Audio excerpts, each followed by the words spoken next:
Fuel costs have been very high this winter for millions of Americans, but spare a thought for a moment for families in the UK, where the average energy bill has nearly doubled, and it's forcing many people just to save money to turn to so-called warm banks, all in an effort to stay warm through these cold months. Charlie Daggett visited one on a busy site here in West London. At first glance, it looks and sounds like any after-school club. But these families have gathered for more than fun and games. They came just to keep warm, if only for a few hours. Like most people in Britain, Emma Harper has seen her heating bill triple this year. I used to stress about it, but the last month I haven't even been stressing because what can I do? You've got two small children. Exactly, and these houses are really, really cold. There's a really bad draft.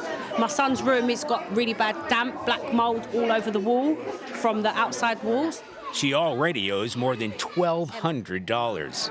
So how important is it to have a place like this? Oh, it's really good to know that there is somewhere where if you need it, you can come and get warm, get a hot meal, let the kids play. Once a week, Our Lady Fatima Church in London opens its doors to everyone needing a warm space and maybe a warm meal, so families don't have to heat the home between school time and bedtime.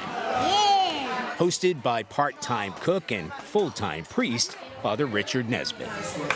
Of course, this is a response to the cost of living crisis, but in the way that we've done it, we've absolutely tried to do everything we can to make it not feel like a charity project.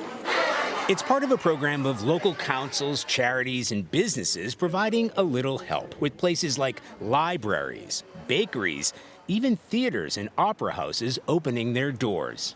In fact, there are nearly 4,000 so-called warm banks spread across the country, like this church in West London. A crisis so severe, countless households will be forced to choose today between heating and eating. Average annual energy bills have surged 96% this year to roughly $3,000, and soaring prices have coincided with plummeting temperatures, with temps 35 to 40 degrees lower than average, hovering below freezing for days.